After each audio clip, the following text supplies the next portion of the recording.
New rules are coming to Warhammer 40,000, but you are unlikely to see these at tournaments yet. The rules are in the new Nachmund Gauntlet book, and hang on, give me 20 seconds before you click away because this is not about competitive game modes.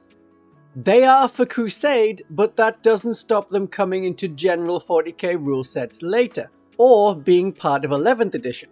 Better to get ahead of the rules and understand them now, rather than when there are loads more rules changes coming later. We have seen more casual rule sets becoming part of the wider game. I had a whole video on what if these rules were part of the mainline game. The limited resources rule didn't become part of the main game, but the deployment map did. There were also Age of Sigmar rules to change the size of objective markers from 6-inch radius to 3-inch radius, a move that Age of Sigmar players decried as too much of a shift in how the game would work, making it a totally different game. Well, 4th edition Age of Sigmar happened, and guess what size the objective marker's radius is now? And you know, even though these are Crusade rules, you can choose to play them with your friends. You have those. You play games with them. Try the missions. I recommend Crusade missions, especially if you are bored of the current deck missions that you play all the time and want some variety, some more flavor and less symmetry in your tactical wargame. How many of these extra new rules you use is up to you. And I want to make a point about the difference between a casual game and a tournament style game. With the focus on balance, the cognitive need for a balanced game that we are never going to get pushes people to tournament style because that is, in theory, more balanced. And while most people get it, some people don't see the difference between casual games and tournament rule sets. Anyone who does gets to feel smart for a bit, everyone else gets a clearer definition and may then choose to play under tournament conditions instead of having fun. I jest. You tournament types are alright. You just need to know when to tone it down and relax into a different mindset. So there is no reason to charge your Deathwatch veterans, available for cheaper than going through Games Workshop and supporting my channel in the process by using the links in the description. Here is a video on how they were using a list to win tournaments, into a Necron Lord on the objective, when a little step onto the objective will give you control. But no self-respecting alien hunter would let such an abomination live. There is a good-ish chance that you would kill it, so go for it. When playing tournament style, you don't use legend rules, though some tournaments are exceptions to this. You use the mission deck and the FAQ, you do terrain tournament setup, you have never heard of woods as a terrain type, and you play to win the game. This isn't win at all costs, you don't need to be horrible about it.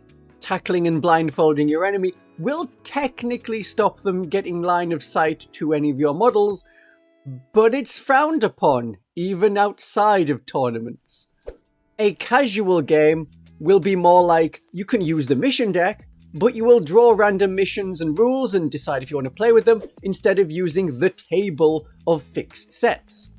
You can have scattered terrain to be fair, but it doesn't have to be symmetrical, or at the very least, it is not going according to the ITC or WTC maps. You can still use FAQs that are released and balance patches and such, but are more likely to house rule away things you don't like, such as pivot rules. You can mix the rules to your heart's content, as long as you agree with your opponent which rules you're using, or specifically not using. Separate to that in people's minds is open play, a do what you want, don't even have equal points, see if 10 Carnifexes can beat 5 Leman Russ tanks of various patterns.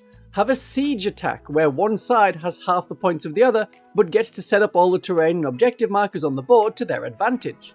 So the rules in this Crusade book can be added on to your casual games. You don't have to be doing the narrative campaign structure within the book. So let's get to those new rules. Like Deep Strike Mishaps. I say this is a new rule. If you played from like 3rd to 7th edition, you would remember Deep Strike Mishaps. In those editions, you could deep strike more than 1 inch away from the enemy, you weren't fixed at 9 inches away, and though you couldn't charge, you could shoot them to bits. When the rules generally changed for more objective-based play instead of kill the enemy gameplay, this didn't sit well with the rules' increased focus on objective markers and primary victory points in 7th and 8th edition, and by 9th edition, the win condition of all the enemies are dead no longer existed. So Deep Strike was changed to be 9 inches away from the enemy in 8th edition, but you were allowed to charge. This let shooting units, mostly, still do the shooting, and it let combat-focused units risk a long charge and stopped you from landing on an objective if the enemy had units on it. This is the reason why in 10th edition, the 3-inch Deep Strike abilities were changed to 6 inches. It stops any held objective from being taken without effort. There were a few exceptions to these changes in the Deep Strike rules, there always are. Seraphim could use a stratagem that put their formerly 8-inch flame pistols and 6-inch inferno pistols in range of the enemy so they could still shoot at 9 inches away. In 9th edition, the Genestealer cult could deep strike 8 inches away and charge, or go closer and not charge. But in the Nachmund Gauntlet book, Deep Strike Mishaps return. In previous editions of 40k, after putting on a unit for Deep Strike, you rolled the scatter dice and 2d6 to see where your unit actually landed. There was a risk in trying to land so close to the enemy. If you landed on top of the enemy, some editions that could kill you, some editions you rolled on a table to see what happened. In this book, you can deep strike as a surgical deep strike once per turn. Rapid ingress is not allowed at all in these battles, so if you want to set up an easy charge, you have to use surgical deep strike but with risks. Your unit can be set up at least 3 inches away. This is not affected by the balanced data slate changes that altered a lot of units' 3-inch deep strike and stratagems to be 6 inches away. After setting up your unit, you roll 2d6, and you subtract 1 from the result for every enemy model within 9 inches, excluding battle-shocked units and objective control 0 enemies like scarab swarms. If the total is a 4+, all is normal. So even without any modifiers, because the only enemies nearby are battle-shocked, you can still fail with Snake Eyes.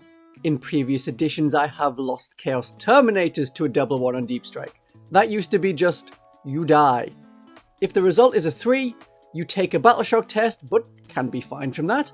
On a 2, a double 1, you are battle shocked. If the result is 1 or less after those modifiers, congratulations! You get to see what kind of disaster befalls your unit. Welcome to the Deep Strike Mishap table. Higher numbers are worse. You roll a d6. On a 1, you take d3 mortal wounds and become battle shocked. So you can't take that objective you just landed on unless there is a nearby Commissar, Dialogus, or Genestealer Cult Magos to undo it. A 2 means you bounce. The landing zone is too hot. You take d3 mortal wounds and go back into strategic reserves. As you have been placed there after the start of the game, you aren't destroyed if you are still there at the end of battle round 3. On a roll of a 3, you land nearby. You take d3 mortal wounds and become battle shocked. And you roll to perform a new surgical deep strike more than 12 inches away. So you could try another objective or another target, and you could, in theory, endlessly loop by failing the test and rolling a 3 again on the mishap table. I can't see that happening more than like twice, and you would eventually die from the mortal wounds. On a 4, the enemy is ready. You take d3 mortal wounds, become battle shocked, and an enemy unit within 9 inches can move d6. This can get them out of melter range that you really wanted. On a 5, you take d6 mortal wounds and become battle shocked and cannot charge. On a 6, you take d6 mortal wounds and become battle shocked. You cannot shoot or charge. You landed in a pile under easy bayonet work. Now you may think, does this upset the 3-inch balance patch rule? Not really, as there are big penalties if you fail the roll, but sometimes it is worth the risk. You could get some of your Terminators to teleport near to enemy Terminators and believably succeed at the charge. If you had any abilities or stratagems that let you deep strike 6 inches away, that is fine, they are still safe. And only 1 unit can attempt to perform a surgical deep strike per turn. What can we do with this? Well, Seraphim, don't drop near 10 traitor guards on an objective, but drop onto an enemy tank. Use Inferno pistols, and if you are in the Bringers of Flame detachment, you are in range to get the bonus strength. Against a toughness 9 vehicle, Inferno pistols wound on a 4 and Hand Flamers and Bolt pistols wound on a 5. Combat Genestealer cult units like Acolytes and Metamorphs can deep strike close to the enemy. Yeah, they risk some casualties, but unless you get a really bad mishap, you can still charge. Genestealer cult Neophytes could go closer and risk some casualties. Maybe you can't take an objective if you're battle shocked, but you can block enemy movement with even crippled Neophytes. You could get Demo Charge Acolytes in range of their Demo Charges without the Ascension Day Tunnel Crawlers. Unfortunately, you are limited to 1 unit per turn, so it's not going to be a massive sweep of surgical strikes. Except for agendas and abilities and battle traits and things. then a little bit more of the army can be doing that.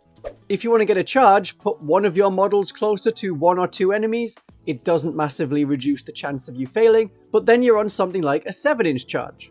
Any units that stop Deep Strike within an aura, like an Imperial Navigator or Clamavus, still work the same way and become far more relevant. Within your games using these rules, you may end up with a meta very similar to how the Horus Heresy meta used to be, depending on your area. Metas rarely extend more than 100 miles. But Horus Heresy has a lot of Deep Strike units available, so how much you invest in anti-Deep Strike tech can be an arms race to go to the most extreme and have the game decided before it starts. I think 40k will be okay.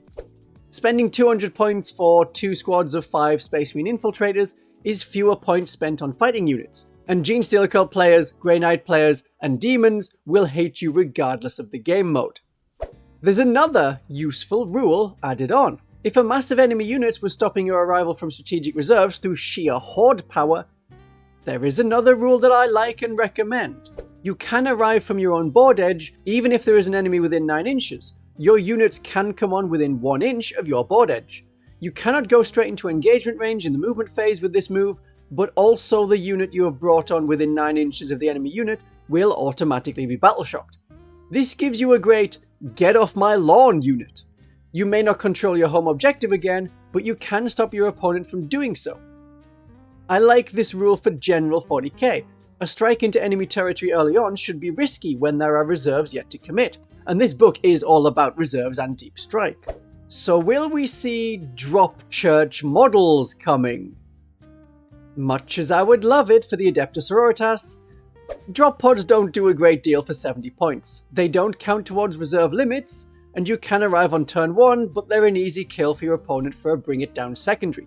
One of your units gains Deep Strike, but if you can, and you're a Space Marine player, you take Uriel Ventress, who can fight and do stuff, and gives a unit Deep Strike. Tabletop Tactics got really excited by Art of jump packs on Nightlord Raptors, because these jump packs look different to the ones currently sold. Look at those flying monsters going down to slaughter those poor Nightlords. But I doubt there will be an expansion of new units and drop pods. The Charybdis Assault Claw and the Dreadclaw drop pod already exist in the rules in 10th edition. Legend rules, but rules. They have never been popular. When the Planet Strike rules came out, which occasionally get renewed, the solution was to give every unit Deep Strike and then bonuses for the units that already had Deep Strike. Drop pods were not needed. In the Imperial Guard Codex, there is artwork for the Armageddon Steel Legion, the Mordian Iron Guard, and a story of the Praetorian 38th who lost their Aquila, but got it back and restored their honour. None of these regiments are expected to make a comeback soon. Lotara Sarin, Mistress of the Conqueror, is getting a new model for Horus Heresy, but getting to fire the Ursus clause doesn't look to be happening in 40k.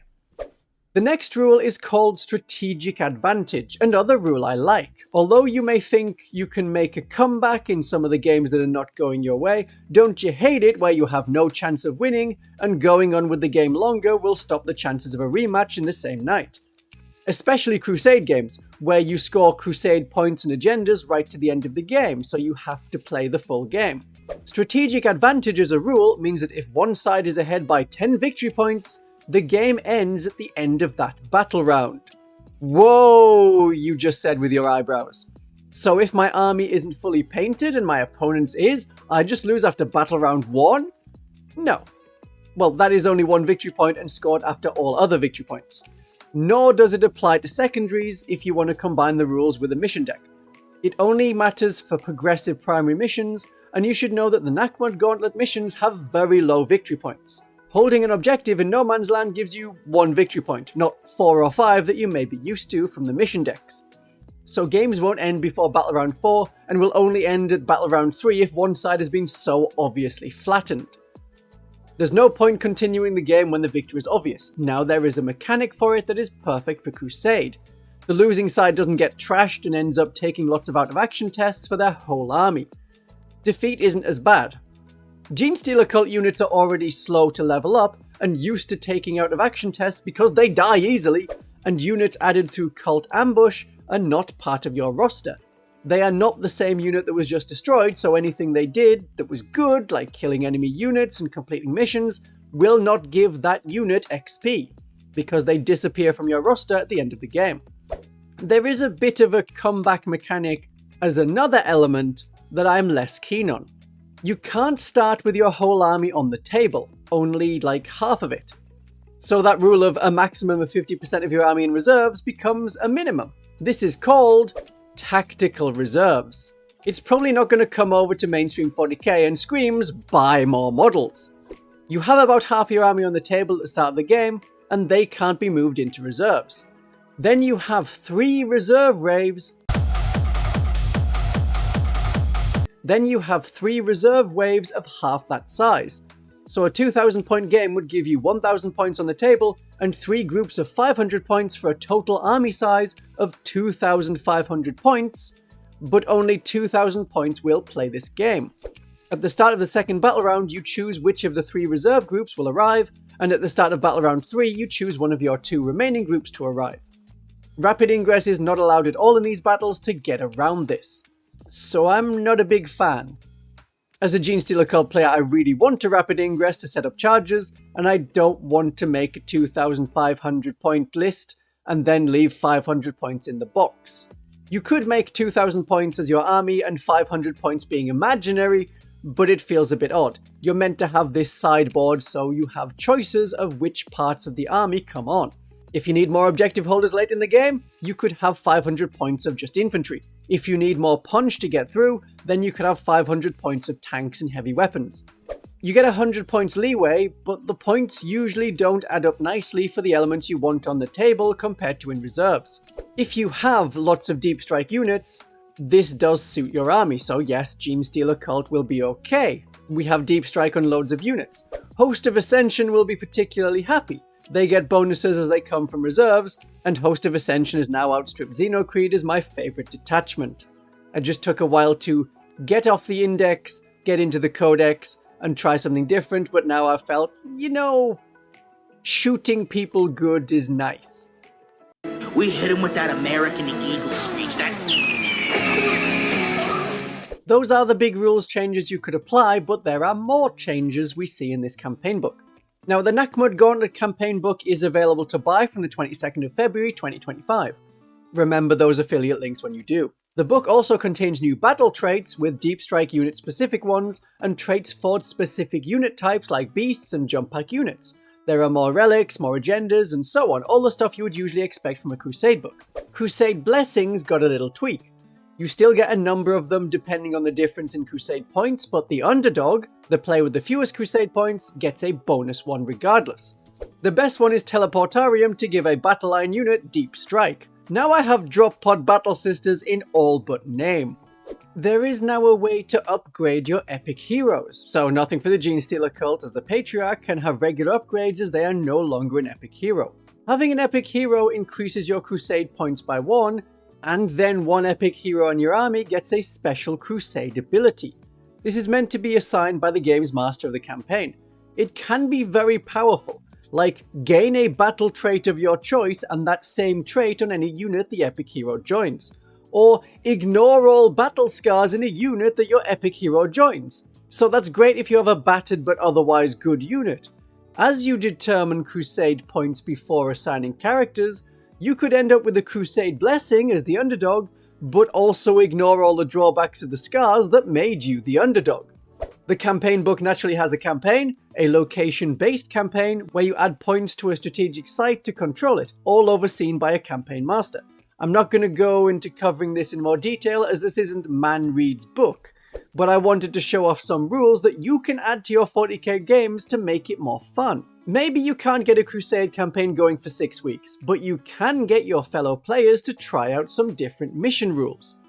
Which ones do you like and which ones might you use?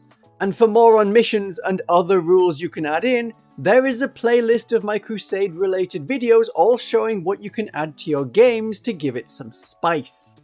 Like the return of the Genestealer Cult Crossfire rules. Have a great day of 40k.